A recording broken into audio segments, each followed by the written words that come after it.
بسم اللہ الرحمن الرحیم ومولانا محمدا عبده ورسوله صلی اللہ علیہ وعلا آلہ وصحبہ وبارک وسلم تسلیما کثیرا کثیرا.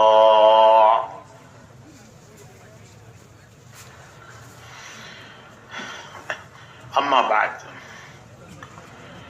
محترم بھائیوں، بزرگوں اور دوستوں، اس محنت میں لگنا اپنی اصلاح کی غرض سے ہے. ہم اس لیے اس محنت میں لگنا چاہتے ہیں اور امت کو اس محنت میں لگانا چاہتے ہیں تاکہ ہماری بھی اصلاح ہو جائے، امت کی بھی اصلاح ہو جائے.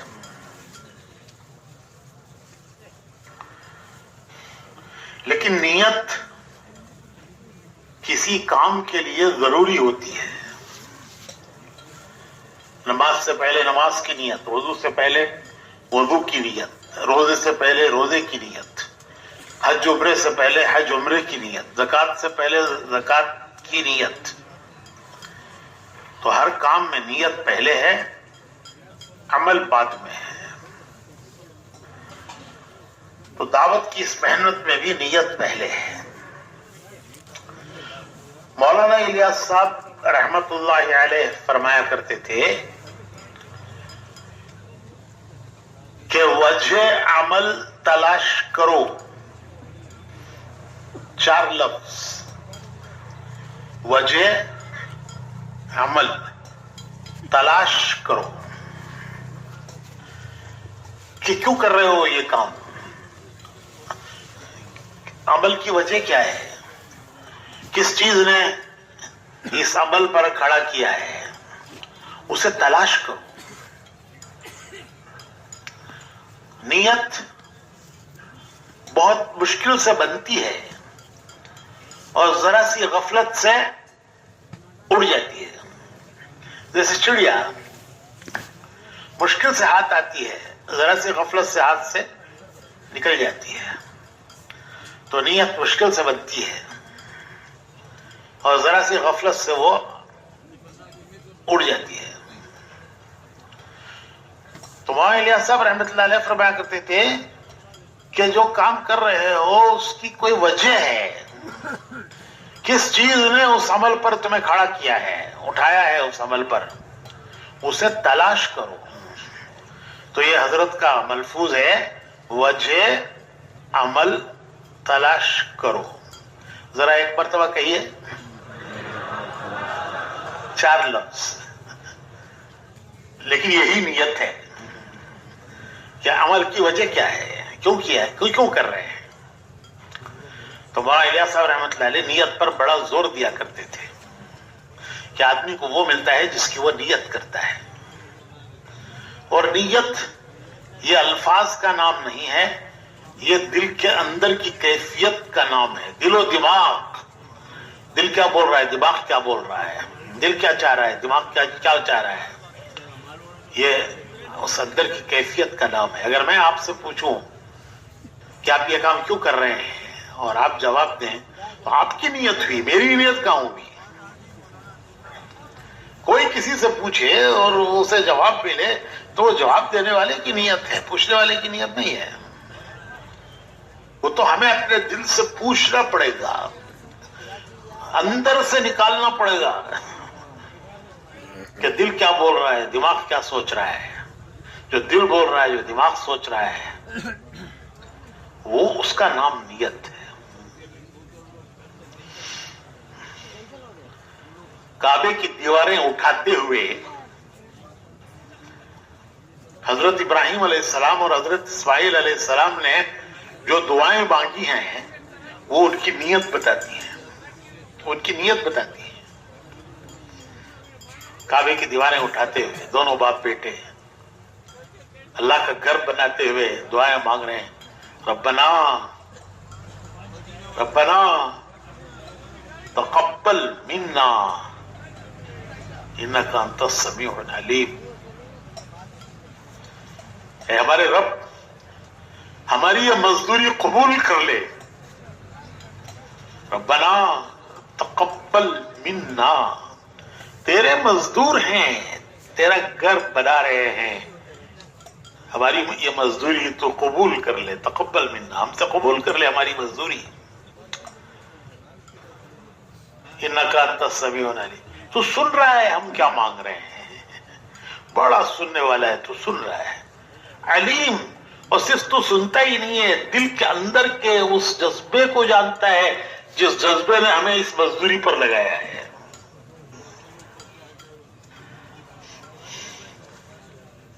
تو بھائیو، یہ محنت، ایک مرتبہ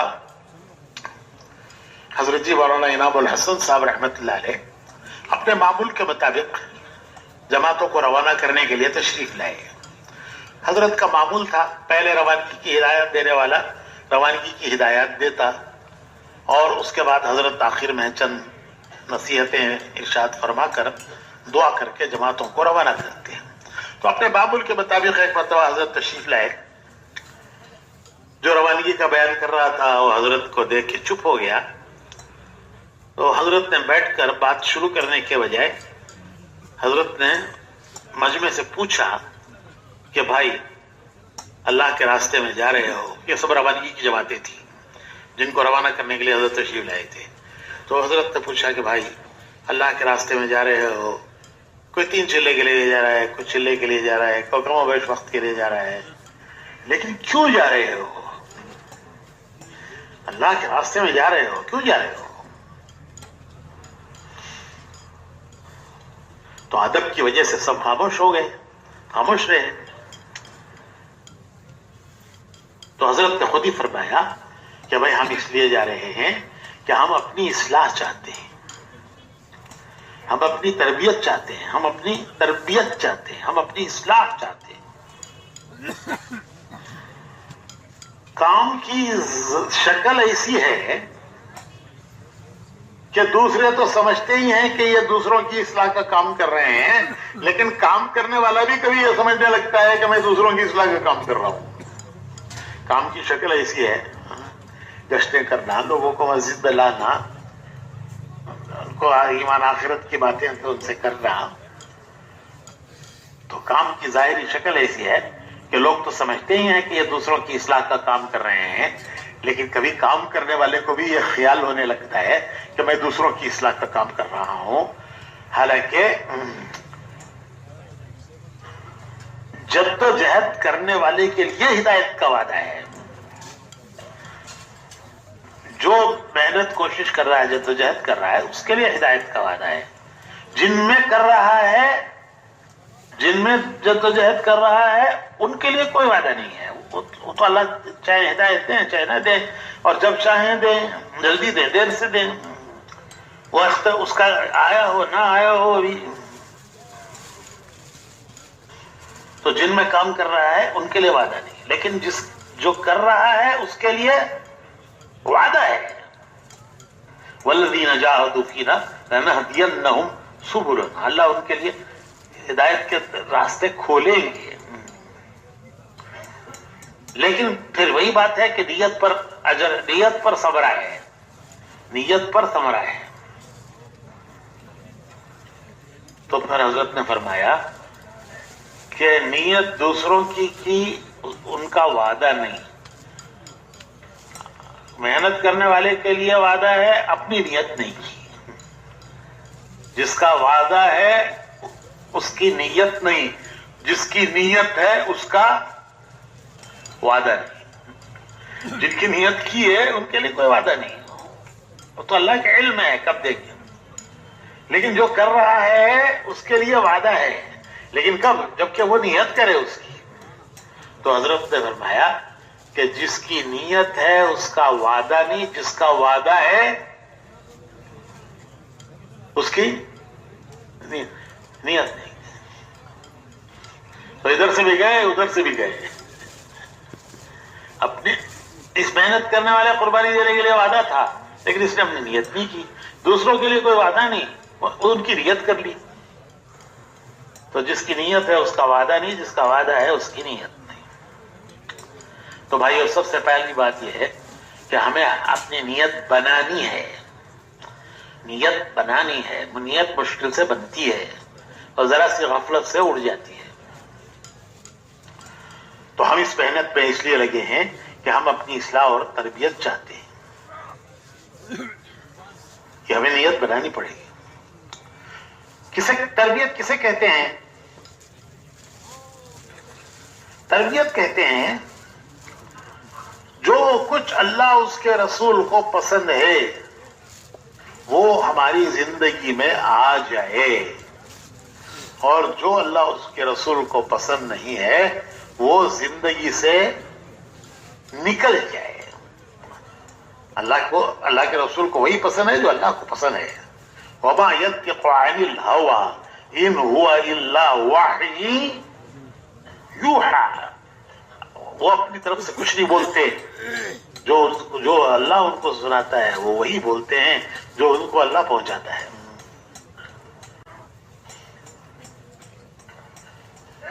تو تربیت کہتے ہیں، خلاصہ تربیت کا یہ ہے. میں آسان الفاظ میں بتاتا ہوں کہ تربیت کا خلاصہ یہ ہے کہ جو چیز اللہ کو پسند ہے، اس کے رسول کو پسند ہے، وہ ہماری زندگی میں آ جائے. آدمی کو کوئی محبوب ہوتا ہے تو وہ چاہتا ہے کہ وہ کروں جو محبوب کو پسند ہے، وہ نہ کروں جس سے محبوب ناراض ہو جائے. تو اللہ اس کے رسول کو جو کچھ پسند ہے وہ زندگی میں آ جائے، اور جو اللہ اس کے رسول کو پسند نہیں ہے وہ زندگی سے نکل جائے. یہ ہم چاہتے ہیں. یہی اصلاح ہے، یہی تربیت ہے. کیا اس محنت کے، قربانی کے، جو کچھ ہم ٹوٹی پھوٹی قربانی دے رہے ہیں، جو کچھ ہم محنت کر رہے ہیں، اس کے نتیجے میں اللہ رب العزت ہماری اصلاح فرما دے، ہماری تربیت فرما دے. جو کچھ اس سے اور اس کے رسول کو پسند ہے وہ ہماری زندگی میں آ جائے، اور جو اس کے رسول کو پسند نہیں ہے وہ ہماری زندگی سے نکل جائے. اور اس محنت میں، اس کام میں تربیت کا بڑا سامان ہے. تربیت کا بڑا سامان ہے.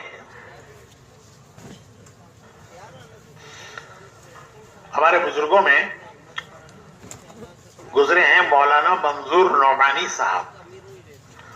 یہ ان چند علماء میں ہیں جو مولانا الیاس صاحب رحمت اللہ علیہ کے زمانے میں تبلیغ کی طرف متوجہ ہوئے اور حضرت کے ساتھ اسفار ہوئے اور جماعتوں میں نکلے. مولانا سید ابو الحسن علی ندوی رحمت اللہ علیہ اور مولانا منظور نعمانی رحمت اللہ علیہ، یہ ان چند علماء میں ہیں جو مولانا الیاس صاحب رحمت اللہ علیہ کے زمانے میں تبلیغ کی طرف متوجہ ہوئے اور حضرت کے ساتھ اسفار کیے اور جماعتوں میں اور تبلیغ میں حصہ لیا. یہ دو ان میں بڑے ہیں، مولانا سید ابو الحسن علی ندوی رحمت اللہ علیہ اور مولانا منظور نعمانی رحمت اللہ علیہ. مولانا سید ابو الحسن علی ندوی مشہور ہے علیمیہ کے نام سے. تو وہ ندوے میں تفسیر پڑھاتے تھے اور مولانا منظور صاحب ندوے میں حدیث پڑھاتے تھے. علیمیہ تفسیر پڑھاتے تھے اور مولانا منظور صاحب حدیث پڑھاتے تھے ندوے میں. تو مولانا منظور نعمانی صاحب ایک مرتبہ جماعت لے کے چلے اور کام کرتے ہوئے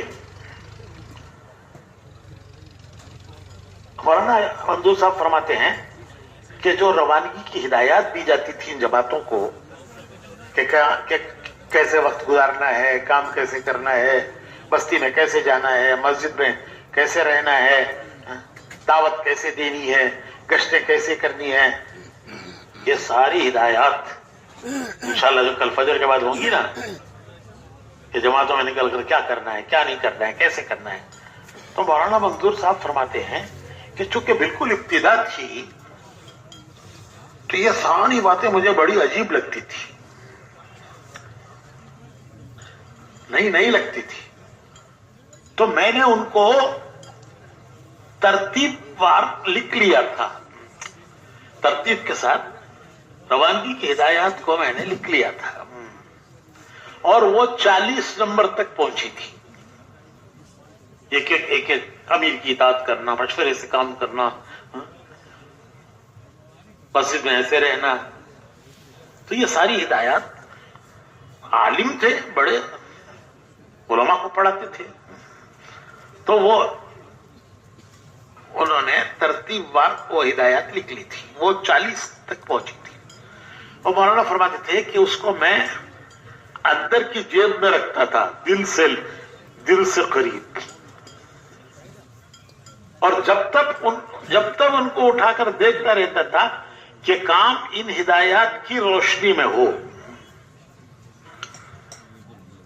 تو میں اس کو اٹھا کر جب تک دیکھتا رہتا تھا. تو ایک مرتبہ میں جماعت لے کے چلا اور کام کرتے کرتے ہم پہنچے رائے پور میں ہوتے تھے حضرت شاہ عبد القادر صاحب رائے پوری رحمت اللہ علیہ. یہ بڑے بزرگوں میں تھے. ہمارے حاجی عبد الوہاب صاحب کے بھی وہ پیر تھے. حاجی صاحب انہی سے بیعت تھے، حاجی عبد الوہاب صاحب. تو فرمانے لگے کہ میں کام کرتے کرتے رائے پور پہنچا، اور رائے پور پہنچ کر جماعت کو مسجد میں ٹھہرا کر میں حضرت رائے پوری رحمت اللہ علیہ کی زیارت و ملاقات کے لیے ان کی مجلس میں پہنچا. جب میں وہاں پہنچا تو وہاں مجلس تھی، جیسی یہ مجلس ہے. تو میں ایک طرف کنارے بیٹھ گیا کہ جب مجلس ختم ہوگی تو میں آگے بڑھ کر سلام کروں گا، ملاقات کروں گا. تو میں ایک طرف کنارے بیٹھ گیا. حضرت کی نگاہ میرے اوپر پڑی، اور پہلے سے پہچانتے تھے حضرت کہ حضرت نے ہی ان دونوں بزرگوں کو متوجہ کیا تھا مولانا الیاس صاحب کی طرف، اور انہی کی توجہ دلانے سے یہ دونوں بزرگ مولانا الیاس صاحب کے پاس آئے تھے. تو حضرت کی نگاہ پڑی. نگاہ پڑتے پوچھا کہ مولوی صاحب کیسے آنا ہوا؟ تو مولانا سارا مطلب سمجھ گئے کہ پہلے سے معمول یہ تھا کہ خط لکھتے تھے کہ میں فلاں تاریخ کو اتنے دنوں کے لیے آپ کی خدمت میں حاضر ہونا چاہتا ہوں. ادھر سے جواب آتا تو پھر میں جاتا تھا. اب نہ ادھر سے خط گیا نہ ادھر سے جواب آیا. تو یہ کوئی ایمرجنسی پیش آئی کیا کہ ایک دم سے آپ آ گئے ہیں؟ نہ پہلے سے کوئی خط اطلاع، نہ یہاں سے کوئی اجازت. یہ آداب ہوتے تھے. تو کیسی ایمرجنسی پیش آ گئی کہ ایک دم سے آ گئے ہیں؟ تو حضرت پورا مطلب سمجھ گئے، مولانا منظور صاحب پورا مطلب سمجھ گئے. تو عرض کیا کہ حضرت میں ایک جماعت کے ساتھ آیا ہوں، میں ایک جماعت کے ساتھ آیا ہوں. ابتدائی زمانہ تھا تبلیغ کا، لوگوں کو بہت ساری اشکالات تھے، اور وہ اشکالات لوگوں نے حضرت سے بھی کہہ رکھے تھے. بہت سے اشکالات کہ مسجدوں میں جاتے ہیں، اسے اپنا گھر بنا لیتے ہیں، مسجد کو سرائے بنا رکھا ہے، وہاں سوتے ہیں، کھاتے ہیں، رہتے ہیں، مسجد کو سرائے بنا رکھا ہے. اور ہوتے جاہل ہیں، کھڑے ہو کے بیان کرنا شروع کر دیتے ہیں. تو یہ بہت سارے اشکالات جو جماعتوں کے بارے میں، ابتدا کا زمانہ تھا، بالکل ابتدا تھی. تو وہ لوگوں نے حضرت کو شکایتیں کر رکھی تھی تبلیغ کے بارے میں. حضرت کو وہ شکایتیں یاد آ گئیں.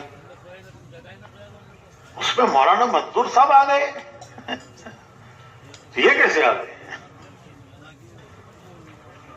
تو حضرت نے مولانا سے پوچھا کہ مولوی صاحب یہ لوگ جماعتوں میں، جب مولانا نے یہ کہا کہ میں ایک جماعت کے ساتھ آیا ہوں، تو حضرت نے پوچھا کہ مولوی صاحب یہ لوگ جماعتوں میں نکل کر کیا کرتے ہیں؟ پیچھے وہ ساری شکایتیں تھی کہ مسجدوں میں ٹھہرتے ہیں، کھاتے ہیں، سوتے ہیں، سرایہ بنایا ہے اور بیانات کرتے ہیں. تو وہ ساری شکایت پیچھے تھی ذہن میں کہ مولوی صاحب یہ لوگ جماعتوں میں نکل کر کیا کرتے ہیں. تو مولانا منظور صاحب نے جواب دیا کہ حضرت جب یہ نکلتے ہیں تو ان کو کچھ ہدایات دی جاتی ہیں، وہ جماعت میں نکل کر ان ہدایات پر عمل کرتے ہیں. عالم کا جواب عالمانہ، کہ بزرگوں کے سامنے لمبی بات نہیں کی جاتی اور اتنی مختصر بھی نہیں کہ مطلب ہی سمجھ میں نہ آئے. تو مولانا نے عرض کیا کہ حضرت جب یہ نکلتے ہیں تو ان کو کچھ ہدایات دی جاتی ہیں، وہ نکل کر ان ہدایات پر عمل کرتے ہیں. تو حضرت نے پوچھا کہ مولوی صاحب وہ کیا ہدایات دی جاتی ہیں جن پر یہ عمل کرتے ہیں؟ تو مولانا کہنے لگے کہ مجھے موقع مل گیا کہ اب میں حضرت سے پوری بات کروں. چنانچہ میں نے جیب میں سے وہ پرچہ نکالا اور پرچہ نکال کر میں نے وہ جو مرتب شدہ پرچہ تھا ہدایات کا، وہ میں نے جو خود انہوں نے مرتب کیا تھا، تو وہ میں نے نمبر وار پڑھنا شروع کیا.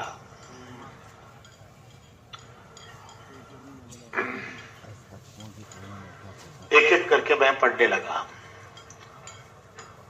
میں 13 نمبر تک پہنچا تھا. ابھی کتنے باقی ہیں؟ ابھی وہ مرتب پرچے میں 27 باقی ہیں. میں 13 نمبر تک پہنچا تھا اور میں پرچہ دیکھ کر پڑھ رہا تھا تاکہ بات وہ مرتب کی ہوئی چیز ہے، کوئی زیادہ نہ ہو کچھ کم نہ ہو. تو میں پرچہ دیکھ کر پڑھ رہا تھا. میرے کانوں میں حضرت کی آواز آئی کہ مولوی صاحب بس ہے، مولوی صاحب بس ہے. 3 مرتبہ فرمایا مولوی صاحب بس ہے. میں چپ ہو گیا. حضرت فرمانے لگے کہ مولوی صاحب اگر یہ ایسا ہی کرتے ہیں جیسے ان کو ہدایات دی گئی ہیں تو ان کے ولی اللہ بن جانے میں کوئی شبہ نہیں ہے. ابھی تو 13 ہی سنائی تھی. تو حضرت نے فرمایا کہ مولوی صاحب اگر یہ ایسے ہی کرتے ہیں جیسے ان کو ہدایات دی گئی ہیں تو ان کے ولی اللہ بن جانے میں کوئی شبہ نہیں ہے. بات ختم ہو گئی، مجلس بھی ختم ہو گئی. جب مجلس ختم ہوئی تو اکثر جو لوگ مجلس میں تھے وہ مجھے پہچانتے تھے کیونکہ میں آتا رہتا تھا حضرت کی مجلس میں، اور یہ بھی جانتے تھے کہ ندوے میں عالم ہیں، پڑھاتے ہیں. تو ایک ایک مجھ سے ملنے لگا اور کہنے لگا کہ مولوی صاحب آج تو غضب ہو گیا، آج تو غضب ہو گیا. آپ پرچہ پڑھ رہے تھے، آپ کی نگاہ پرچے پر تھی اور حضرت کا جو رنگ بدل رہا تھا وہ آپ نہیں دیکھ رہے تھے، آپ کی نگاہ پرچے پر تھی. ایک ایک بات آپ پڑھتے جاتے تھے اور حضرت کا رنگ بدلتا تھا، ایک ایک بات پر حضرت کا رنگ بدلتا تھا. اور جب آپ 13 پر پہنچے تو پھر حضرت نے آپ کو روکا ہے. تو لوگ مل مل کے کہنے لگے آج تو غضب ہو گیا. تو میرے بھائیوں میں عرض کرا تھا کہ بعض مرتبہ کوئی چیز کرتے کرتے ایک عادت بن جاتی ہے، کسی چیز کے کرتے کرتے ایک عادت بن جاتی ہے اور پھر اس کی اہمیت میں کمی آ جاتی ہے. نکل رہے ہیں ہدایت، 3 دن نکلنے کے موقع پر بھی دی گئی مسجد میں. چلے میں نکلے اس وقت بھی مرکز میں ہدایت دی گئی. رائے آئے تو وہاں کارگزاری سن کے ہدایت دی گئی. تو یہ تو معمول کی چیز ہے. تو کرتے کرتے جب کسی چیز کی عادت بن جاتی ہے تو اس کی اہمیت کبھی کم ہو جاتی ہے، کبھی نکل جاتی ہے، حالانکہ وہی اصل چیز ہوتی ہے. تو تو میں عرض کر رہا تھا کہ اس کام میں اللہ رب العزت نے اصلاح کا، تربیت کا بڑا سامان رکھا ہے. اور جیسے آپ نے سنا کہ وہ ہدایات مولانا منظور صاحب نے پڑھی تو مولانا کے نزدیک تو 40 ہدایات تھی، اور جب 13 پر ہی حضرت نے روک دیا کہ مولوی صاحب بس ہے، 3 مرتبہ فرمایا مولوی صاحب بس ہے، مولوی صاحب بس ہے، اتنا ہی کافی ہے. اگر یہ انہی پر ایسے ہی کام کرتے ہیں جیسے ان کو بتایا گیا ہے تو ان کے ولی ہو جانے میں کوئی شبہ نہیں ہے. تو اللہ رب العزت نے اس میں بڑی ہدایت، بڑی تربیت کا سامان رکھا ہے. لیکن بس پھر وہی دو باتیں ہیں. ایک یہ کہ اس نیت ہو، ثواب وہ تو اللہ رب العزت چھوٹے سے چھوٹے عمل پر دے دیتے ہیں. راستے سے تکلیف دینے والی چیز ہٹا دی تو اسے جنت پہ جگہ دے دیتے ہیں.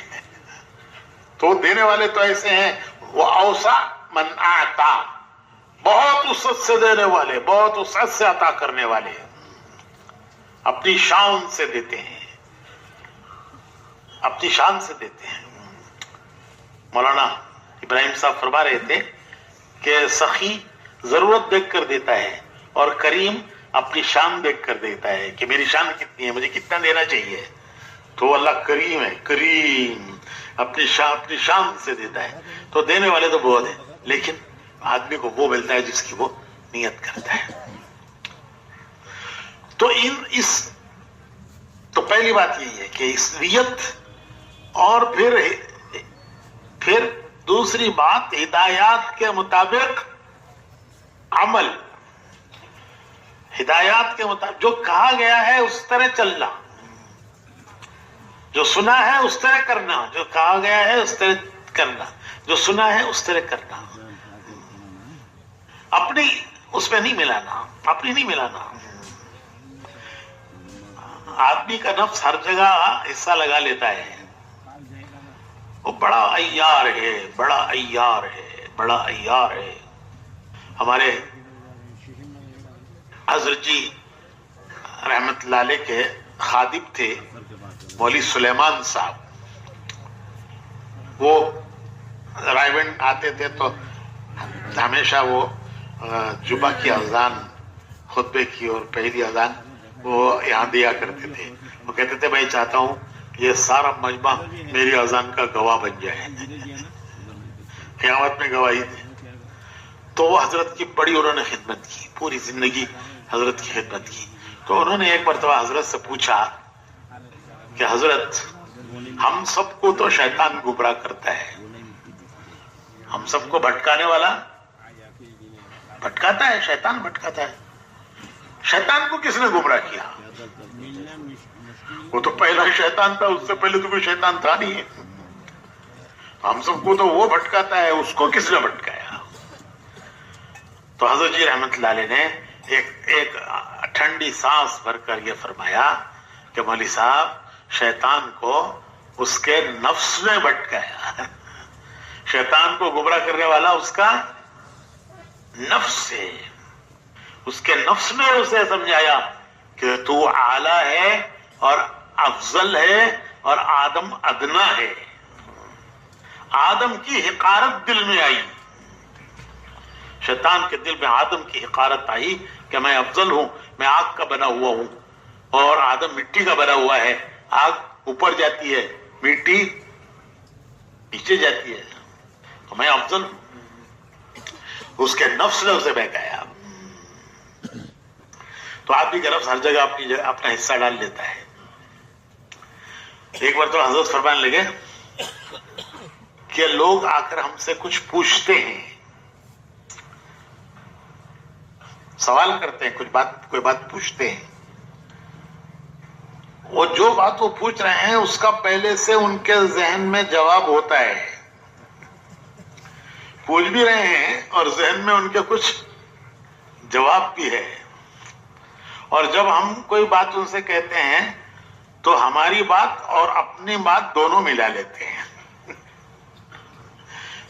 ایک بات پوچھی، اس کا جواب پہلے سے ذہن میں ہے، اور ہم سے جب پوچھا، ہم نے کوئی بات کہی تو ہماری بات اور اپنی بات دونوں ملا لی۔ یہ نفس کا داؤ ہے۔ تو میں عرض کر رہا تھا کہ ایک تو نیت بنانا، دوسرے کام ویسے کرنا جیسے بتایا ہے، جیسے بتایا ہے اور جس طرح بتایا ہے، اور اپنی اس میں نہیں ملانا، اپنی نہیں ملانا۔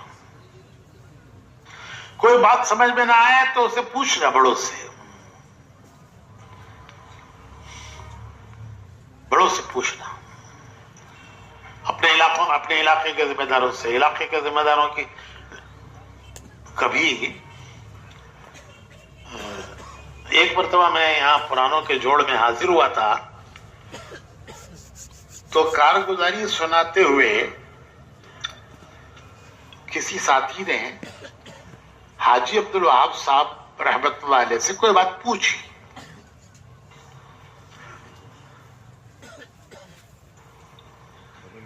ایک کام کے بارے میں کوئی بات اس ساتھی نے حاجی صاحب سے پوچھی، تو حاجی صاحب کہنے لگے کہ بھائی اس کا تو مجھے بھی پتہ نہیں، یہ معمولی بات نہیں ہے۔ اتنا بڑا آدمی جو ایک پورے ملک کا ذمہ دار اور پورا ملک اس کے اشاروں پر چلتا ہے، وہ یہ کہے کہ مجھے نہیں معلوم، یہ کوئی آسان بات نہیں ہے۔ ہمارا تو مسجد کی جماعت کا ساتھی بھی اگر نامعلوم ہو تب بھی اپنا کوئی اڑنگا لگا دیتا ہے، ایسے ہی ہوگا، یوں ہی ہوگا، یوں ہی ہوگا، یوں ہی ہوگا۔ ارے بھائی یوں ہی ہوگا، یوں ہی ہوگا، یہ کوئی خیال کی زن کی چیز ہے؟ یہ تو پوچھنے کی چیز ہے کہ کیسے۔ تو یہ میرے سامنے کی بات کر رہا ہوں میں، کہ ایسے کارگزاریاں ہو رہی تھیں، اس نے ایک بات پوچھی تو حاجی صاحب نے کہا کہ بھائی اس کے کا تو مجھے بھی پتہ نہیں ہے۔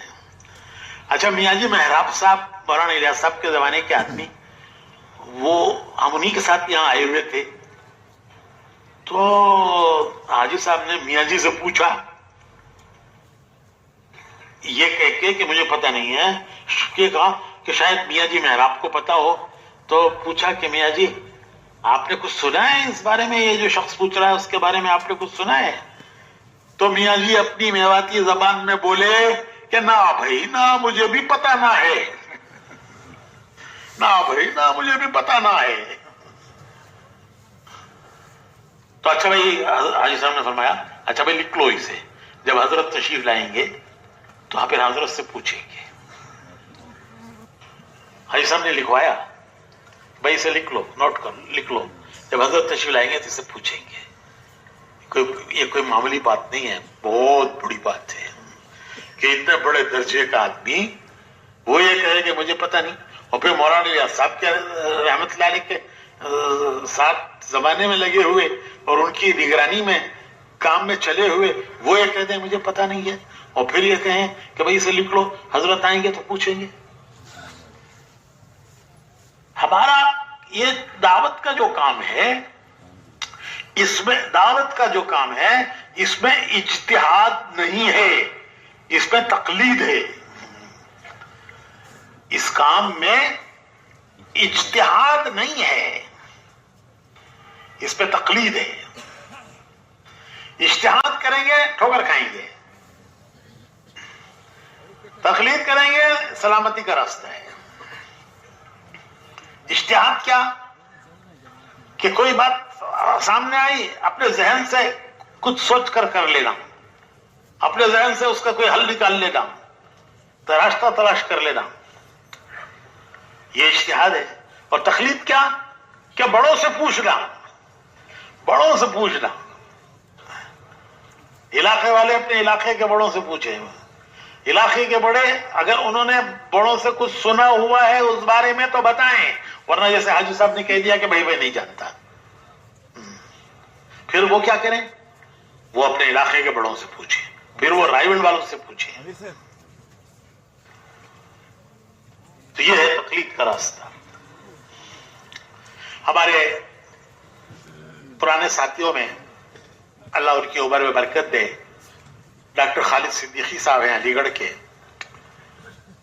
وہ کہنے لگے کہ ایک مرتبہ ہم نے علی گڑھ کے دوستوں نے جو لگے ہوئے تھے کافی عرصے سے کام میں، ملکوں کے سفر بھی کیے تھے، ہم کوئی 6 آدمی تھے، ہم نے آپس میں بیٹھ کر یہ مشورہ کیا کہ بھائی دین کا یہ حال ہے، بے دینی اتنی دنیا میں عام ہو چکی ہے اور امت کی اکثریت بے دینی کا شکار ہے، ایسے حال میں کیا ہمارا یہاں یونیورسٹی میں پڑھنا پڑھانا یہ مناسب ہے کہ جب امت کی بے دینی کا یہ حال ہو اور امت اکثریت بے دین ہو چکی ہو، قلب نماز تک سے دور ہو، تو ایسے زمانے میں ہمارا یہاں یونیورسٹی میں کوئی استاد تھا، کوئی طالب علم تھا، طالب علم پی ایچ ڈی کر رہے تھے، ریسرچ وغیرہ کے اسکالرس تھے اور کوئی پڑھا بھی رہے تھے، تو ہمارا پڑھنے پڑھانے میں لگنا اور یونیورسٹی میں رہنا یہ کیا ہمارے لیے مناسب ہے کہ امت کے اس حال کو دیکھتے ہوئے بھی ہم اپنے کام میں لگے رہے؟ تو ان 6 نے مل کے فیصلہ کیا کہ اب آگے کے لیے ہم مستقل فارغ ہیں دین کے کام کے لیے، چلو یہاں سے۔ تو وہ سارا بوریا بستر باندھ کر اپنا جو کچھ سامان تھا وہ سب باندھ کر یہ 6 کے 6 حضرت جی کے پاس گئے۔ وہاں جا کر اب ظاہر ہے کہ جب پوری عمر کے لیے آ گئے ہیں تو سارا سامان باندھ کے لے آئے ہیں، اچھا خاصا سامان، تو ایک کنارے رکھ دیا اور حضرت کی خدمت میں حاضر ہوئے۔ حضرت کو بھی بڑا تعجب ہوا کہ اتنا سارا سامان، یہ تو چلے گا نہیں، یہ تو بہت اس سے بھی کچھ زیادہ کا لگتا ہے۔ تو حضرت نے پوچھا کہ بھئی کیا بات ہے، اتنا سارا سامان کیسے لے آئے ہو؟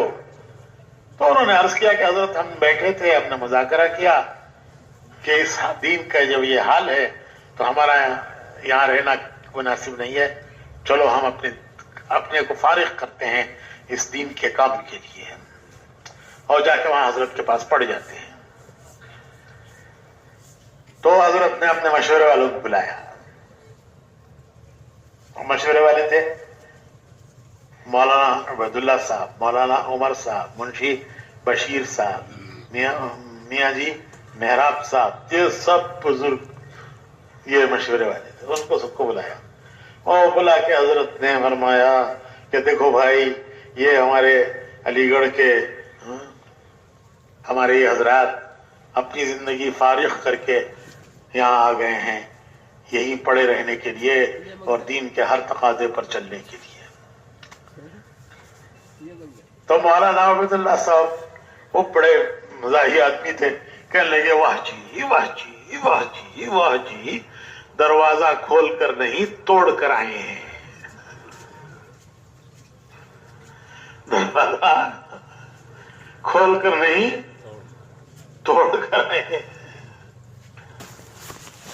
پھر حضرت نے فرمایا کہ بھائی تھوڑا سا وقت گزرنے کے بعد، شاید 1 دن گزرا 2 دن گزرے، تو حضرت نے فرمایا کہ بھائی تم نے اپنے کو پیش کیا، ہم نے قبول کر لیا، تم نے اپنی زندگیاں پیش کی اس کام کے لیے، ہم نے قبول کر لی، اب ہم تمہیں بھیجتے ہیں یونیورسٹی، تم نے سب کچھ لا کے رکھ دیا ہمارے پاس، ہم نے قبول کر لیا، اب ہم تمہیں بھیجتے ہیں یونیورسٹی۔ اب تم یونیورسٹی جا رہے ہو، اپنی مرضی سے نہیں جا رہے ہو، ہمارے بھیجے ہوئے جا رہے ہو، اب تم یونیورسٹی میں ہمارے بھیجے ہوئے جا رہے ہو۔ تو پڑھنے پڑھانے کے ساتھ دعوت کے تقاضوں کو مقدم رکھ کر چلنا، مقام پر بھی کام کرنا، باہر کے تقاضوں پر اللہ کے راستے میں بھی نکلنا، دور دور تک جانا، اب تمہارا کام ہے، اب ہم تمہیں بھیج رہے ہیں یونیورسٹی کہ اپنے مشغلے کے ساتھ دعوت کو جوڑ کر چلنا ہے اور اس کے تقاضوں کو مقدم رکھنا ہے۔ اب تم نہیں جا رہے ہو، تم تو آ گئے، تم نے تو پیش کر دیا، ہم نے قبول کر لیا، اب ہم بھیج رہے ہیں۔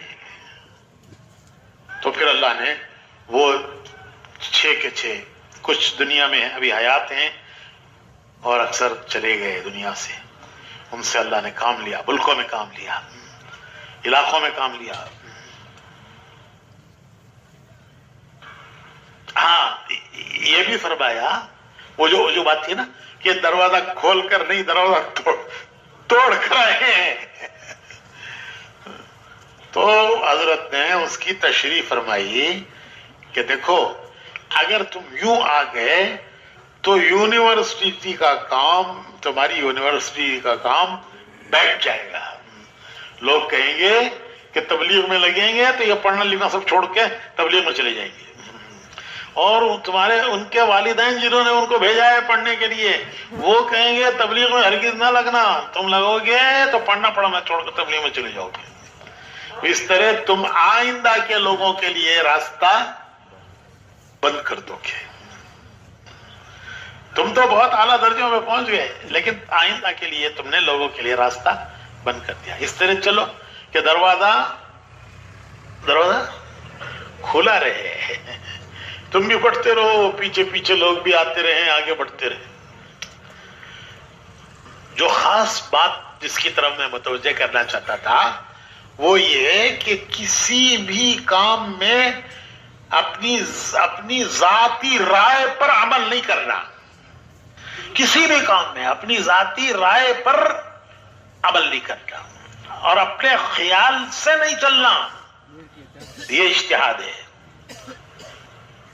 اور تخلیق کیا کہ جو بزرگ کہیں گے وہ کریں گے، ہم اپنی بات ان کے سامنے رکھ دیں گے، وہ جو کہیں گے وہ کریں گے. یہ سلامتی کا راستہ ہے کام کرنے والوں کے لیے. ایک مرتبہ حضرت جی رحمت اللہ علیہ سہارنپور گئے حضرت شیخ کے پاس، شیخ الحدیث مولانا زکریا صاحب رحمت اللہ علیہ کے پاس اکثر جاتے رہتے تھے. شیخ ان کے استاد بھی تھے، خسر بھی تھے. شروع سے آخر تک مولانا یوسف صاحب، مولانا انعام صاحب، یہ دونوں ایک جماعت میں رہے،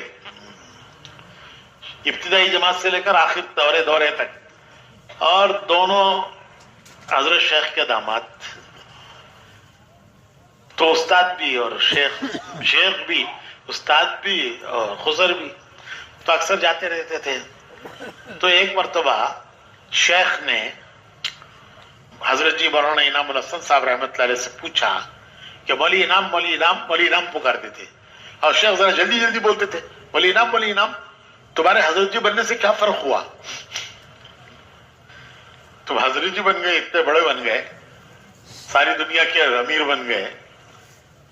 جب آدمی کسی بڑے عہدے پر پہنچتا ہے تو اس کے اندر ایک تبدیلی آ جاتی ہے، بدل جاتا ہے وہ. تو شیخ کا اس طرف اشارہ تھا کہ تم اتنے بڑے ہو گئے تو کیا ہوا، کیا تبدیلی آئی؟ کہ مولی انعام تمہارے حضرت جی بننے سے کیا ہوا؟ تو حضرت نے فرمایا، عرض کیا کہ حضرت پہلے ہماری ایک رائے ہوتی تھی،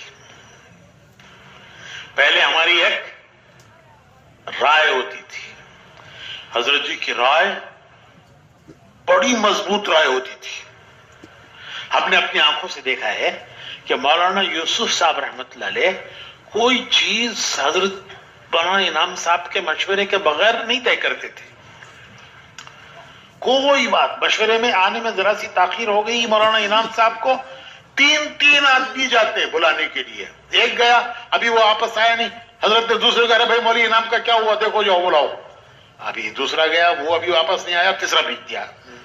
ہم بیٹھے سوچتے رہتے تھے ارے یہ کون بزرگ ہیں، اور وہ بالکل شہزادے کی طرح تھے اس زمانے میں، شہزادے کی طرح.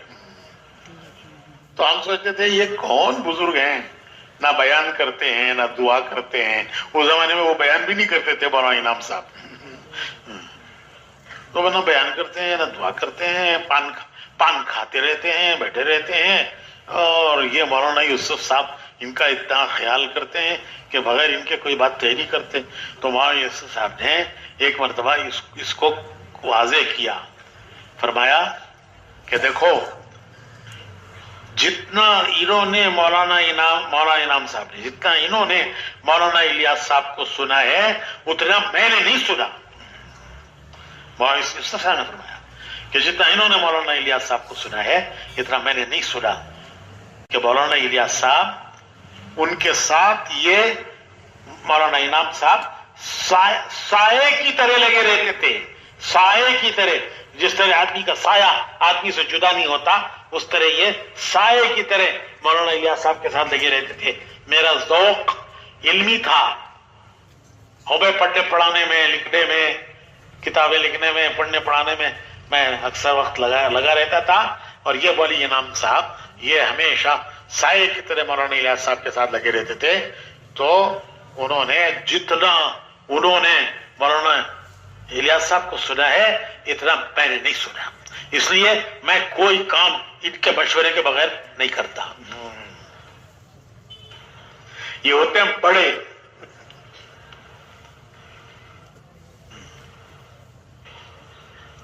تو شیخ نے حضرت سے پوچھا کہ ملی صاحب، ملی انعام، تمہارے حضرت جی بننے سے کیا ہوا؟ مطلب یہ کہ تم اتنے بڑے ہو گئے، پوری دنیا تمہاری مانتی ہے، پوری دنیا تمہاری طرف رجوع کرتی ہے، پوچھتی ہے، مانتی ہے. تو آدمی جب بڑا ہو جاتا ہے تو اس کے اندر ایک تبدیلی آ جاتی ہے. تو تمہاری کیا تبدیلی آئی؟ تو حضرت مولانا انعام صاحب نے عرض کیا کہ حضرت پہلے ہماری ایک رائے ہوتی تھی، پہلے ہماری ایک رائے ہوتی تھی، بڑی مضبوط رائے ہوتی تھی. اب ہماری کوئی رائے نہیں، ساتھی جو کہتے ہیں وہ کر لیتے ہیں. پہلے ہماری بھی ایک رائے ہوتی تھی، اب ہماری کوئی رائے نہیں ہے، ساتھی جو کہتے ہیں وہ کر لیتے ہیں. اور یہ بات کوئی بناوٹی نہیں تھی، واقعی تھی. 50 مرتبہ ہم نے خود دیکھا ہے کہ کوئی بات حضرت سے پوچھی گئی تو فرمایا بھائی مشورے میں رکھ لو.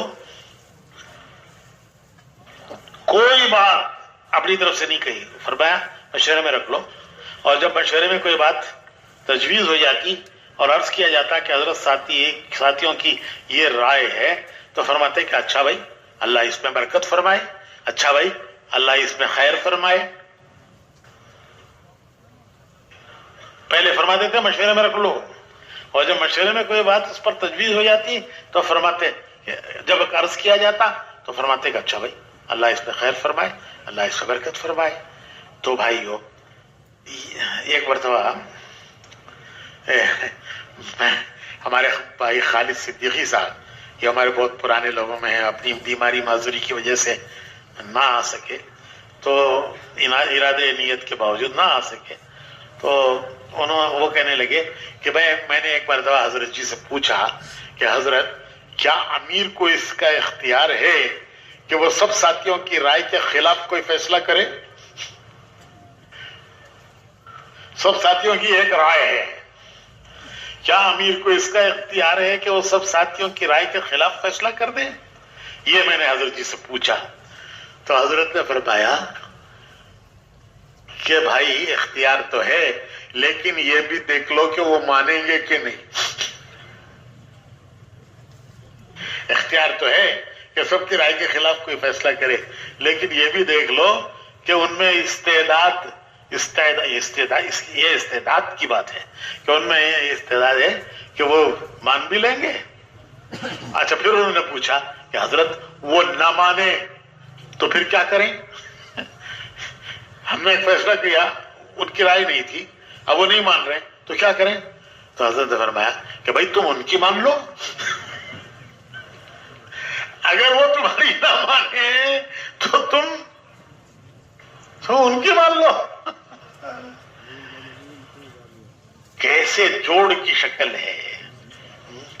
آج ہمارے ہاں جتنا کہیں اختلاف ہے، جہاں کوئی کام کرنے والوں میں اختلاف ہے، کہیں بھی کوئی کام کرنے والوں میں جھگڑا ہے، اس کی صرف ایک وجہ ہے کہ جو میں کہتا ہوں وہ ہونا چاہیے. تبلیغ والوں میں ساری دنیا میں جہاں کوئی اختلاف ہے، کسی بھی سطح پر، مسجد کی سطح پر، شہر کی سطح پر، اور جس سطح پر بھی کوئی اختلاف ہے، تو اس اختلاف کی کوئی وجہ نہیں ہے، صرف ایک ہی وجہ ہے کہ جو میں کہتا ہوں وہ ہونا چاہیے، جو میں کہتا ہوں وہ ہونا چاہیے۔ اچھا، گشت میں کوئی اختلاف نہیں، پوری جماعت گشت کر کے آئے کوئی اختلاف نہیں، تعلیم میں بیٹھو کوئی اختلاف نہیں، جماعت پہ نکلو 3 دن جاؤ 3 چلے جاؤ کوئی اختلاف نہیں۔ اختلاف کہیں ہوتا ہے تو وہ ہوتا ہے مشورے میں۔ اختلاف کہاں ہوتا ہے؟ مشورے میں۔ اور مشورے میں اختلاف کی وجہ کیا ہے؟ کیا ہے؟ بولیے نا، کہ جو میں چاہتا ہوں وہ، اور سمجھائیں گے، ایسے سمجھائیں گے کہ یہ سب سمجھتے ہی نہیں ہیں، اس کی بال کی کھال نکالیں گے، ہندی کی چندی کریں گے، ہندی کی چندی، کہ سمجھتے نہیں ہیں۔ میں کتنی اچھی بات کہہ رہا ہوں، سمجھتے نہیں ہیں۔ ہمارے حاجی صاحب اللہ ان کے درجات بلند کرے، عجیب آدمی تھے۔ ہم زندگی میں آدمی کی قدر ہوتی نہیں ہے، اس کے جانے کے بعد قدر ہوتی ہے۔ ایک مرتبہ فرمانے لگے کہ دیکھو تمہارے جی میں، تمہارے دل میں کوئی بات آئے تو تم اسے مشورے میں رکھو، تمہارے ساتھی قبول کر لیں تو ٹھیک ہے، اور اگر تمہارے ساتھی تمہاری بات کو قبول نہ کریں تو پھر کیا کرو؟ ہم کیا کرتے ہیں؟ ایک ایک کو سمجھاتے ہیں، دیکھو سمجھ نہیں رہے ہیں، میری بات سمجھ نہیں رہے ہیں، میری بات سمجھ نہیں رہے ہیں۔ ارے کوئی بدھو بیٹھا ہے تمہارے سامنے، سب کو اللہ نے سمجھ دی ہے، عقل دی ہے، سب کو سمجھ دی ہے۔ تو حاجی صاحب کہنے لگے کہ دیکھو تمہارے دل میں ایک بات آئی ہے، تم اپنے ساتھیوں کے سامنے رکھو، اگر وہ قبول کر لیں تو کرو، اور اگر وہ اسے قبول نہ کریں تو اللہ سے کہو، اللہ سے کہو۔ کیا کہو؟ کہ اللہ تو ان کے دل میں ڈال دے، کہ یہ کہو کہ تم اے اللہ جو میرے دل میں آئی ہے وہ ان کے دل میں ڈال دے؟ نہیں، اللہ سے یہ کہو کہ اے اللہ جو میرے دل میں آئی ہے اگر تیرے نزدیک یہ مفید ہے تو میرے ساتھیوں کے دل میں بھی ڈال دے، اور اگر تیرے نزدیک یہ مفید نہیں ہے تو میرے دل سے بھی نکال دے۔ کتنا آسان کام ہے کہ اللہ تو نے ایک بات میرے دل میں ڈالی ہے، تو نے ڈالی ہے، اگر یہ بات تجھے پسند ہے، تجھے پسند ہے یہ، تو میرے ساتھیوں کے دل میں بھی ڈال دے، اور اگر تجھے یہ پسند نہیں ہے تو میرے دل سے بھی نکال دے، بس ختم تو قصہ، پھر کوئی جھگڑا نہیں ہے، کوئی جھگڑا نہیں ہے۔ اور کبھی جھگڑا، یہ سارے مشورے میں ہوتے ہیں، اسی لیے مشورے کی جو دعا ہے نا، دعا پڑھ کے بیٹھو۔ اب تو دعائیں ہم پڑھنے لگ گئے، حالانکہ دعا مانگنے کی چیز ہے، پڑھنے کی چیز نہیں ہے، مانگنے کی چیز ہے۔ دعائیں، مصنون دعائیں، ہر موقع کی دعائیں، یہ مولانا 2 دن سے بڑے اہتمام سے فرما رہے ہیں کہ بھئی علم و ذکر، علم و ذکر۔ تو میں کہتا ہوں کہ اللہ ذکر میں سب سے اول تو قرآن کریم ہے، تلاوت ہے، اور پھر دوسرے نمبر پر مصنون دعائیں ہیں۔ مختلف موقعوں پر جو دعائیں حضور صلی اللہ علیہ وسلم نے مختلف موقعوں پر جو دعائیں مانگی ہیں وہ مصنون دعائیں، وہ ان میں بڑا نور ہے۔ تو ہمارے حضرات نے تبلیغ والوں کی برکت سے یہ دعائیں عام ہوئی ہیں، تبلیغ کے کام کی برکت سے دعائیں عام ہوئی ہیں، موقع موقع کی دعائیں، ہر موقع کی دعائیں، ان کو یاد کرنا اور مانگنا، پڑھنا نہیں، مانگنا کسے کہتے ہیں؟ جیسے ایک حاجت مند، ضرورت مند، جس سے اسے امید ہوتی ہے کہ یہ میری ضرورت پوری کرے گا، یہ میرا تقاضا پورا کرے گا، تو ایک حاجت مند جس طرح ایک امید کے ساتھ کسی سے مانگتا ہے اس طرح اللہ سے مانگنا کہ اللہ پاک یقیناً دعاؤں کے قبول کرنے والے ہیں، یقیناً ہماری حاجت کے پورا کرنے والے ہیں۔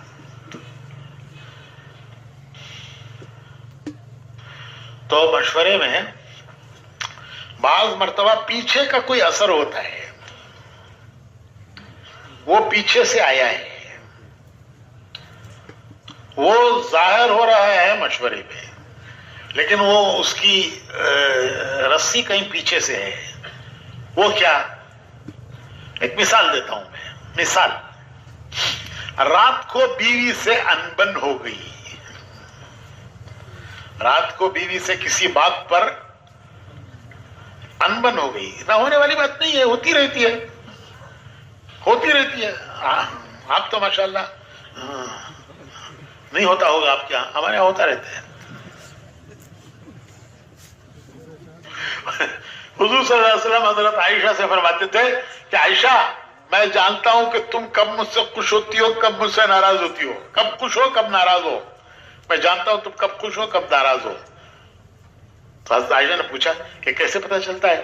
تو فرمایا یہ جب تم کہتی ہو کہ محمد کے رب کی قسم، تو پتہ چلتا ہے کہ تم مجھ سے خوش ہو، اور جب ناراض ہوتی ہو تو کہتی ہو ابراہیم کے رب کی قسم۔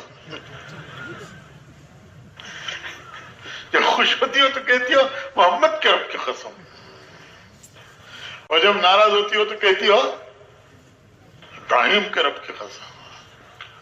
تو حضرت عائشہ نے عرض کیا کہ حضور خوش ہوں یا ناراض ہوں، لیکن دل میں محبت آپ کی ہی ہے، دل میں محبت آپ کی ہی ہے۔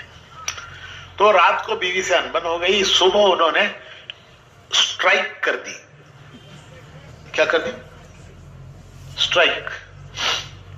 نہ چائے نہ ناشتہ، اور صبح جلدی سے مشورے میں جانا تھا، اور جو رات کی لڑائی ہوئی تو بیوی نے اسٹرائک کر دی، نہ چائے بنا رہی ہیں نہ ناشتہ دے رہی ہیں۔ ایک دو تین مرتبہ ذرا کوشش کی، کہہ کے سو گئی وہ۔ اب وہاں سے نکل کے چلے تو راستے میں ہوٹل میں بھی کہیں چائے نہیں پی سکتے، اگر ہوٹل میں پیئیں گے تو لوگ پوچھیں گے کہ مولوی صاحب کیا بات ہے آج گھر میں چائے نہیں ملی؟ تو بڑا دل تھام کر آ گئے مشورے میں۔ تو اندر سے وہ گیس اندر بھرا ہوا ہے، گیس وہ رات کی لڑائی سے شروع ہوا ہے، تو وہ گیس بھرا ہوا ہے کہ چائے نہیں ملی، ناشتہ نہیں ملا۔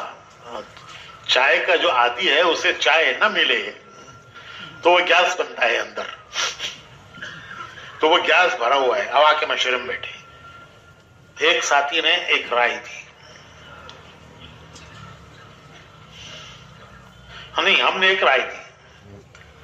جب ہم نے رائے دی تو دوسرے ساتھی نے اس کے بالکل خلاف رائے دی، جو ہم نے رائے دی اس کے بالکل خلاف دوسرے نے رائے دی۔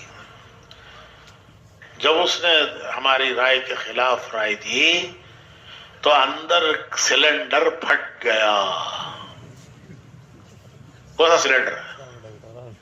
کچھ گیس بھرا ہوا ہے، سلنڈر پھٹ گیا۔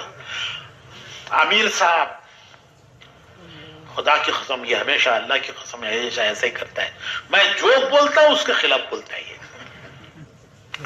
میں جو بولتا ہوں اس کے خلاف یہ بولتا ہے، میں جو رائے دیتا ہوں اس کے خلاف بولتا ہے ہمیشہ۔ ہمیشہ میں تو بس تنگ آ گیا، یا یہ بیٹھے گا یا میں بیٹھوں گا۔ اب آئندہ مشورے میں یا یہ بیٹھے گا یا میں بیٹھوں گا۔ اچھا اگر خدا نہ خواستہ وہ بھی اسی حال میں آیا ہو،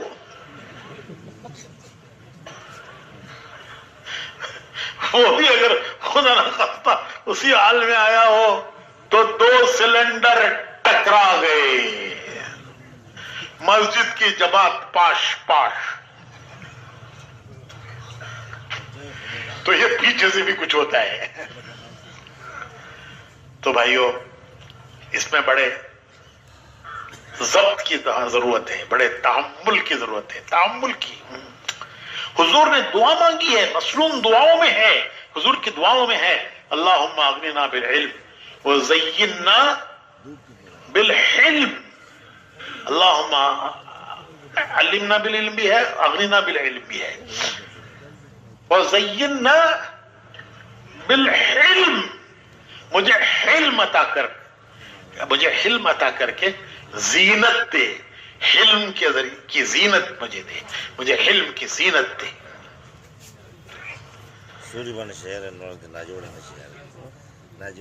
تو یہ علم بڑی چیز ہے, تو اللہ سے یہ مانگنا چاہیے.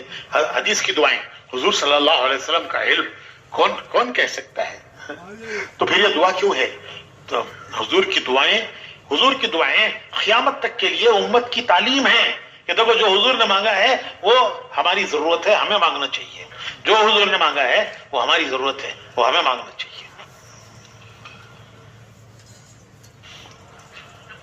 اس کام میں 3 چیزیں یہ بہت ضروری ہے. ایک میٹھی زبان, میٹھی زبان.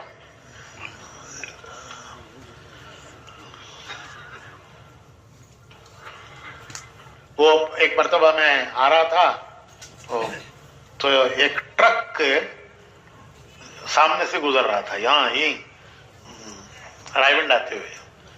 وہ ٹرک پہ لکھا ہوا, بڑی کام کی چیزیں ہوتی ہے وہ لکھنے والے لکھ دیتے ہیں. تو وہ ٹرک پہ لکھا ہوا تھا دل برائے فروخت. کیا برائے فروخت؟ سائٹ نہیں, پلاٹ نہیں, کیا برائے فروخت؟ دل برائے فروخت. اور آگے لکھا تھا قیمت 2 میٹھے بول. میں کہا یاد ہے, دیکھو کیسی پیاری بات لکھی ہے, دل برائے فروخت, قیمت 2 میٹھے بول. تو بھائیو دعوت کے کام کے لیے یہ 3 چیزیں ہیں کام کرنے والے ساتھیوں کے لیے. ایک میٹھی زبان, میٹھی زبان.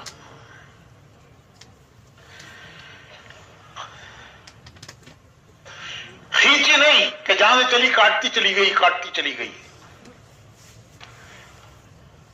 میٹھی زبان سب کو جوڑنے والی, سے دل جڑ جاتے ہیں. حدیث شریف میں آتا ہے کہ آدمی ایک بول بولتا ہے, ایک کلمہ بولتا ہے, بول بولتا ہے, اور اسے اس بول کی اہمیت کا کوئی اندازہ بھی نہیں ہوتا. اس بول کی وجہ سے بچھڑے ہوئے جڑ جاتے ہیں. اسے اللہ اس بول کی وجہ سے جنت کے اعلیٰ درجوں میں پہنچا دیتا ہے. یہ کلمہ بولتا ہے, بول بولتا ہے, اسے اندازہ بھی نہیں ہوتا کہ جو میں بول رہا ہوں یہ کتنی اس کی اہمیت ہے, اور اس بول سے بچھڑے ہوئے جڑ جاتے ہیں, اور اللہ پاک اس بول کی برکت سے اسے جنت کے اعلیٰ درجوں میں پہنچا دیتا ہے. اسی طرح آدمی ایک بول بولتا ہے, اس کی خباثت کا اسے اندازہ بھی نہیں ہوتا. اس کی وجہ سے لوگ ٹوٹتے ہیں اور یہ جہنم کے گڑھوں میں گرا دیا جاتا ہے. حضور صلی اللہ علیہ وسلم نے ایک صحابی کو فرمایا کہ 2 چیزوں کی حفاظت کر لو, میں جنت کی ضمانت لیتا ہوں. 2 چیزوں کی حفاظت کر لو, میں جنت کی ضمانت لیتا ہوں. 2 جبڑوں کے درمیان کی چیز اور 2 رانوں کے درمیان کی چیز, اس کی حفاظت کر لو, میں جنت کی ضمانت لیتا ہوں. تو نیچے بول, گنا کدھر سے میٹھا ہے بھائی؟ گنا کہاں سے میٹھا ہے؟ کہیں سے بھی کھاؤ, کہیں سے بھی کھاؤ, وہ میٹھا ہے اوپر سے نیچے سے درمیان سے. ہاں کم زیادہ ہوگا میٹھا, لیکن میٹ چاروں طرف سے اوپر سے نیچے سے میٹھا ہے. اور کریلا وہ کہاں سے میٹھا ہے؟ وہ اوپر سے میٹھا ہے نیچے سے میٹھا ہے, وہ ہر طرف سے کڑوا ہے. گنا ہر طرف سے میٹھا ہے, کریلا ہر طرف سے کڑوا ہے. تو زبان جو ہے وہ کریلی کی زبان نہ ہو کہ جہاں چلی وہاں کاٹ دیا. ہمارے حضرت جی رحمت اللہ علیہ واپسی کی ہدایات دیتے تھے, واپس جانے والوں کو ہدایات دیا کرتے تھے. اس میں عجیب عجیب باتیں فرمایا کرتے تھے. ایک بار تو فرمایا کہ پھول بن کے جیو, کانٹا بن کے مت جیو. واپسی والوں کو ہدایت دے رہے کہ اپنے معاشرے میں پھول بن کے رہو, کانٹا بن کے مت جیو. کہ پھول سب کو پسند ہے, خوشبو اس کی سب کو پسند ہے, اور کانٹا سب کو چبھتا ہے. ارے یہ ہم لگے تو بھی چبھے وہ لگے, ہم لگے تو بھی چبھے وہ لگے تو بھی چبھے. فرمایا کہتے کانٹا بن کے معاشرے میں مت رہو, پھول بن کے معاشرے میں رہو. اور پھر فرما دیتے کہ کبھی آدمی کہتا ہے کہ میں نے کیا کیا, میں نے تو ایک بات کہی, میں نے تو ایک بات کہی. ارے بھائی تیری ایک بات لیکن وہ دلوں کو زخمی کر گئی. یہ حضرت فرمایا کرتے تھے واپسی کی ہدایات میں کہ بھائی میں نے کیا کیا, میں نے کوئی تھپ مارا, میں نے کوئی مکہ مارا, کیا کیا میں نے کوئی خنجر مارا, میں نے تو ایک بات کہی. ارے بھائی تیری بات لیکن وہ دلوں کو پھاڑ گئی, دلوں کو زخمی کر گئی. تیری اس بات نے دلوں کو زخمی کر دیا. تیر و تلوار کا زخم بھر جاتا ہے, زبان کا زخم نہیں بھرتا. تو ساتھیوں کو کے ساتھ میٹھے رہنا ہے. ایک نکاح ہو رہا تھا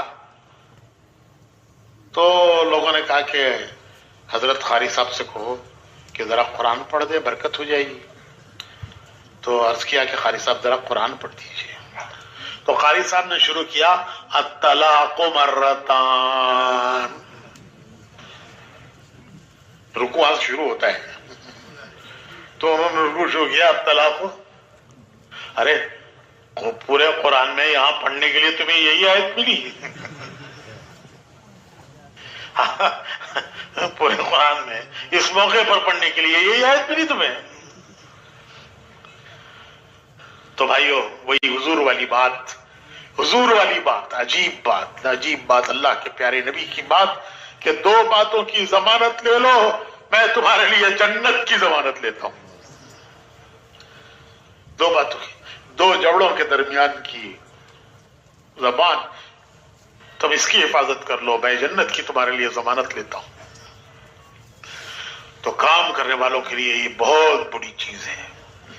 ہمارے دو بول لوگوں کے جڑنے کا ذریعہ بنتے ہیں اور ہمارے دو بول ان کے کٹنے کا ذریعہ بنتے ہیں. جڑنے کا ذریعہ بنے تو بڑی خیر پائی, کٹنے کا ذریعہ بنے تو اللہ ہماری حفاظت فرمائے. یہ ایک بات. دوسری بات, زبان میٹھی اور سر ٹھنڈا, دماغ ٹھنڈا. ٹھنڈا دماغ. ایک صاحب نے تعارف کرایا کہ یہ ہمارے علاقے کے بڑے سرگرم کارکن ہیں. مجھے تعارف کرایا کہ یہ ہمارے علاقے کے بڑے سرگرم کارکن ہیں. میں نے کہا بھائی سر گرم نہیں ہونا چاہیے, سر تو ٹھنڈا ہونا چاہیے. ہاں پاؤں گرم ہو گشتیں کرنے کے لیے. ابھی تو سر گرم نہیں چاہیے, ابھی تو سر ٹھنڈا چاہیے. ہاں پاؤں گرم ہو, گشتیں کرنے کے لیے پاؤں گرم ہو اور سر ٹھنڈا ہو. تو ٹھنڈا تھا.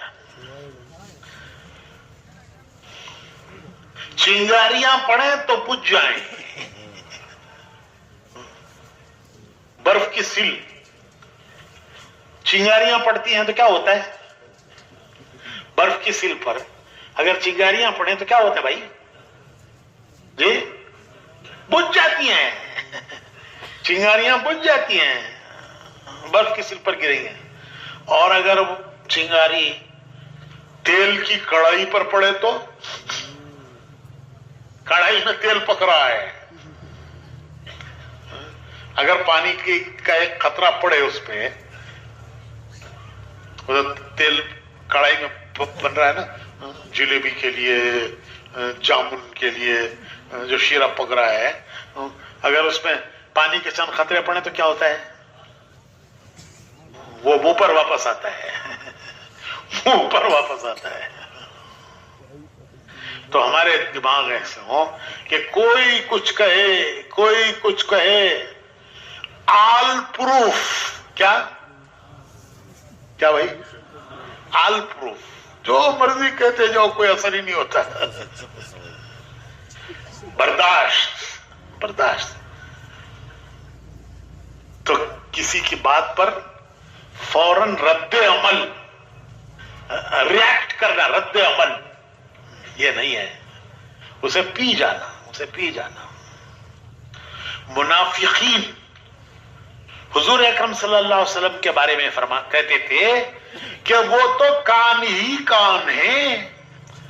منافقین کہتے تھے حضور کے بارے میں کہ وہ تو کان ہی کان ہیں, جو چاہے جا کے کہو سن لیتے ہیں, جو چاہے ان سے کہو سن لیتے ہیں.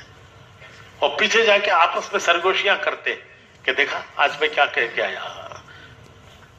یہ منافقین کی حرکت قرآن میں بتلائی گئی ہے کہ وہ جا کر حضور کی سرگوشیاں کرتے. سرگوشیاں یعنی چپکے چپکے چپکے چپکے جا کے قریب میں باتیں کرنا, اور کہتے ہیں کہ وہ تو کان ہی کان ہے, جو کہو سب سن لیتے ہیں. اور پھر واپس آ کر ایک دوسرے سے کہتے دیکھا کیا کہہ کے آیا.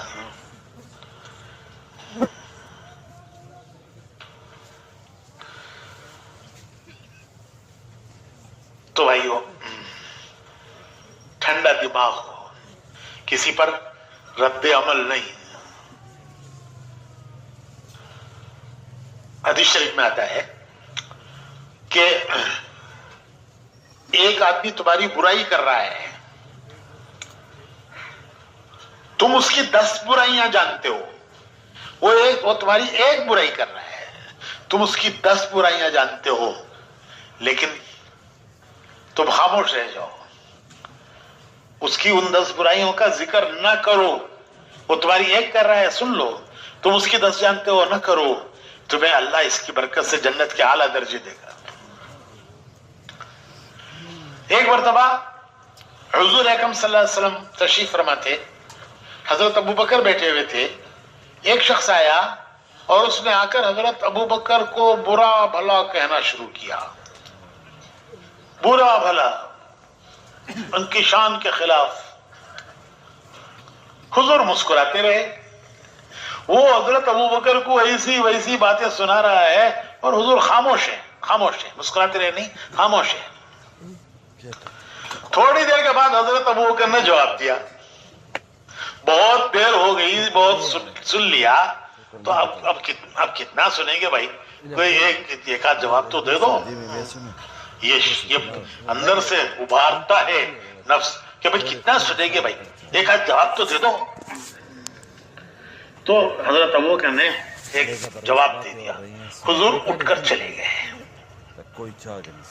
حضور اٹھ کر چلے گئے. حضرت ابو بکر پیچھے پیچھے گئے, عرض کیا کہ حضور اس نے اتنی باتیں میرے خلاف کہی, میرے بارے میں اتنی باتیں کہی, اور آپ خاموش رہے, بیٹھے رہے, اور میں نے اس کی ایک جواب دیا تو آپ اٹھ کے چلے گئے.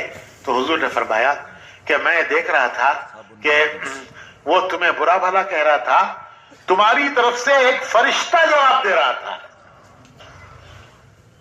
تم وہ جو تمہیں برا بھلا کہہ رہا تھا, تمہاری طرف سے ایک فرشتہ جواب دے رہا تھا, اور جب تم نے جواب دیا تو وہ فرشتہ چلا گیا کہ میرا کام نہیں ہے. اب تک تم خاموش تھے, وہ فرشتہ جواب دے رہا تھا. جب تم نے جواب دیا تو فرشتہ چلا گیا کہ اب یہ اپنا کام خود کر رہے ہیں. اور وہاں شیطان آیا تو میں وہاں نہیں بیٹھ سکتا, میں اٹھ کے چلا آیا. تو بھائیو, ہمارے ساتھی ہیں, ہمارے ساتھی ہیں, یہ ہماری مسجد کی جماعت کے ساتھی ہیں. یہ ہماری مسجد کی جماعت کے ساتھی ہیں، یہ ہمارے شہر کے ساتھی ہیں، یہ ہمارے علاقے کے ساتھی ہیں، ان کے ساتھ ہمیں چلنا ہے، ان کے ساتھ ہمیں چلنا ہے۔ چلنے کے لیے ان کے ساتھ میٹھے بول، دل برائے فروخت، قیمت دو میٹھے بول۔ تو ان کے ساتھ ہمیں چلنا ہے، تو ہمیں ان کے لیے میٹھی زبان رکھنی پڑے گی، تو دماغ ٹھنڈا رکھنا پڑے گا کہ ان کی باتیں، ان کی کوئی ایسی نامناسب بات جو ہمیں پسند نہیں ہے وہ آئے تو برف کی سل پر پڑ کر بجھ جائے، وہ پانی کے قطروں کی طرح تیل پر پڑ کر واپس بھڑک کے نہ جائے۔ تو ہمارے اوپر آئی، ہم نے جھیل لیا، اسے بجھ گئی وہ، اور اگر ہم نے جواب دے دیا تو وہ الٹی گئی، جیسے کڑھائی کے تیل پر پانی کی چھینٹیں پڑے۔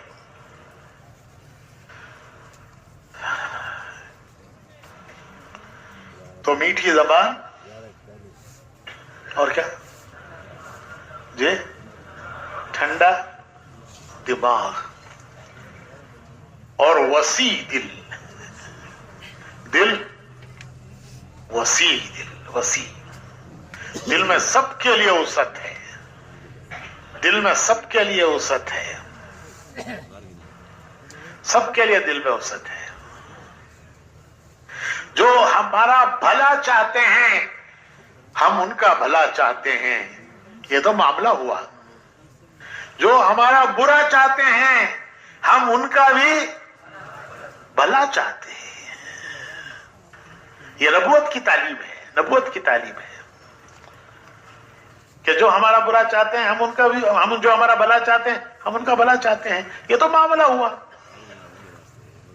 جو ہمارا برا چاہتے ہیں ہم ان کا بھی بھلا چاہتے ہیں، یہ نبوت کی تعلیم ہے۔ اور بھائیو، جب ہم یہ کہتے ہیں کہ ہم نبیوں کا کام کر رہے ہیں، یہ اللہ کا کام ہے، نبیوں کا کام ہے، سب سے پہلے داعی اللہ ہیں، وہ جنت کی طرف دعوت دیتے ہیں اپنے بندوں کو، اللہ کا کام ہے، سب سے پہلے داعی اللہ ہے، پھر یہ ہمارے پیارے نبی کا کام ہے۔ جب ہم یہ کہتے ہیں کہ نبیوں کا کام ہے تو ان کی صفات اللہ ہمیں نصیب فرمائے، نہیں ہے لیکن اس کی فکر رکھتی ہے۔ ہمارے حاجی صاحب کہنے لگے، مجھے بہت یاد آتی ہیں حاجی صاحب کی باتیں، اللہ ان کے درجات بلند فرمائے۔ فرمانے لگے کہ ایک دن میں نے مولانا عبید اللہ صاحب سے یہ کہا کہ مولوی صاحب ہمیں ساتھیوں کو چلانا نہیں آتا۔ تو مولانا کہنے لگے، بھائی عبدالوہاب یوں کہو کہ ہمیں ساتھیوں کے ساتھ چلنا نہیں آتا۔ حاجی صاحب نے کیا کہا تھا کہ مولوی صاحب ہمیں ساتھیوں کو چلانا نہیں آتا، تو حاجی صاحب نے کیا کہا، مولانا عبید اللہ صاحب نے، کہ مولوی صاحب یوں کہو کہ ہمیں ان کے ساتھ چلنا نہیں آتا۔ تو اپنا قصور دیکھنا کہ ہم کیسے چلیں، ہم ان کو کیسے چلائیں، یہ نہیں ہے، یہ کہ ہم کیسے چلیں ان کے ساتھ۔ حاجی صاحب کہنے لگے، میں بہت دنوں کے بعد، مجھے یاد نہ رہا، بہت دنوں کے بعد پھر میں نے ایک مرتبہ عرض کیا مولانا عبید اللہ صاحب سے کہ مولوی صاحب ہمیں ساتھ، ذرا بے تکلفی تھی مولانا عبید اللہ صاحب میں اور حاجی صاحب میں، ذرا بے تکلفی تھی، تو میں نے ایک مرتبہ، مجھے یاد نہ رہا، بہت دنوں کے بعد میں نے ایک مرتبہ عرض کیا کہ مولوی صاحب ہمیں ساتھیوں کو جوڑنا نہیں آتا، ہمیں ساتھیوں کو جوڑنا نہیں آتا۔ تو مولانا عبید اللہ صاحب بولے کہ بھائی عبدالوہاب یوں کہو کہ ہمیں ساتھیوں کے ساتھ جڑنا نہیں آتا، ہمیں ساتھیوں کے ساتھ، حاجی صاحب نے کیا کہا تھا، جوڑنا، ساتھیوں کو جوڑنا نہیں آتا۔ تو حاجی صاحب نے کیا، مولانا عبید اللہ صاحب نے کیا کہا کہ ہمیں ان کے ساتھ جڑنا نہیں آتا۔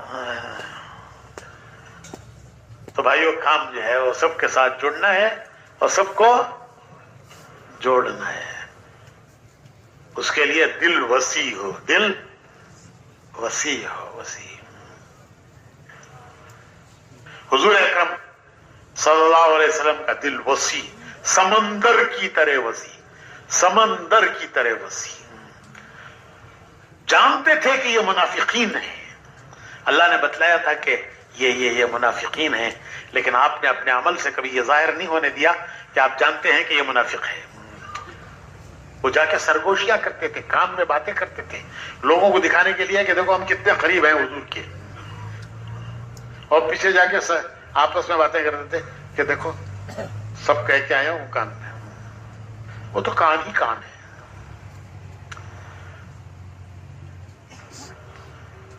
تو میں کیا عرض کر رہا تھا, دل وسیع, دل وسیع. ماں وہ گھر کے جوڑ کا ذریعہ ہے, ماں ہے گھر کے جوڑ کا ذریعہ, ماں ہے.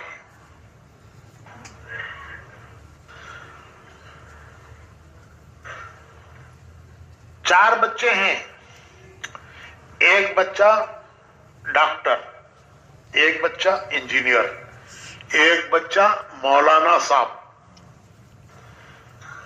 ایک ڈاکٹر, ایک انجینئر, ایک مولانا صاحب, چوتھا بیکار صاحب. کیا چوتھا چلا گیا,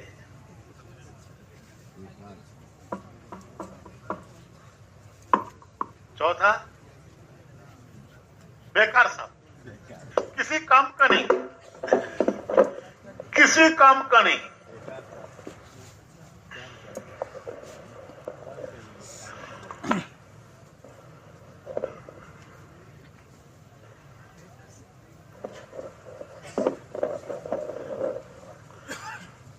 یہ بتائیے کہ ماں کی شفقت کس کے ساتھ زیادہ ہے؟ ماں کی شفقت بیٹے تو چاروں ہیں, مولانا صاحب کے ساتھ زیادہ ہے یا ڈاکٹر صاحب کے ساتھ زیادہ ہے یا انجینئر صاحب کے ساتھ, کس کے ساتھ زیادہ ہے؟ ارے جو بیکار صاحب ہیں ان کے ساتھ زیادہ ہے. جو بیکار ہے کسی کام کا نہیں ہے, ماں کی شفقت اس کے ساتھ زیادہ ہے, اس کا لگاؤ اس کے ساتھ زیادہ ہے. باپ خفا ہوتا ہے, غصے میں آتا ہے, گھر سے نکال دیتا ہے, نکل جا باہر, باہر نکال دیتا ہے گھر سے. ماں اسے پیچھے کے دروازے سے اندر بلا لیتی ہے اور پھر باپ کو بھی سمجھاتی ہے دیکھو ایسا مت کرو, یہ باہر چلا جائے گا تو ساری دنیا کہے گی کہ تمہارا ہی بیٹا ہے, اسے اندر ہی رکھو, اسے اندر ہی رکھو, اندر. باہر نکال دو گے تو جو کچھ گلی میں کرے گا, محلے میں کرے گا, سارا گھر, سارا محلہ تمہیں ہی بدنام کرے گا کہ دیکھو فلاں کا بیٹا ہے, اسے گھر میں ہی رکھو, جو کچھ کرتا ہے گھر میں ہی کرنے دو, اسے باہر مت نکالو.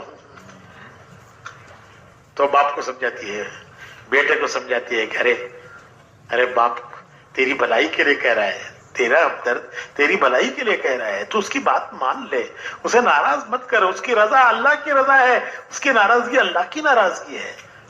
تو باپ کو بھی سمجھاتی ہے, بیٹے کو بھی سمجھاتی ہے. تو ماں گھر کے جوڑ کا ذریعہ ہے, نبی امت کے جوڑ کا ذریعہ ہے. ماں گھر کو جوڑتی ہے, نبی امت کو جوڑتے ہیں, اور دائی اپنے سب کام کرنے والوں کو جوڑتا ہے, سب سے جڑ جاتا ہے, سب کو جوڑ لیتا ہے. اللہ نصیب فرمائے ہمیں, اللہ ہمیں نصیب فرمائے. اللہ سے دعائیں مانگنی ہے کہ اللہ پاک اس طرح کام کرنے کی توفیق دے جس طرح کام کرنا اسے پسند ہے, اس طرح اس مبارک اس محنت پہ چلنے کی توفیق دے جس طرح چلنا اللہ کو پسند ہے. اور مشورے کے پابند ہو کے چلتے رہے. کوئی کام, میں نے شروع میں عرض کیا کہ اس دعوت کے کام میں اجتہاد نہیں ہے, تقلید ہے. اجتہاد کیا؟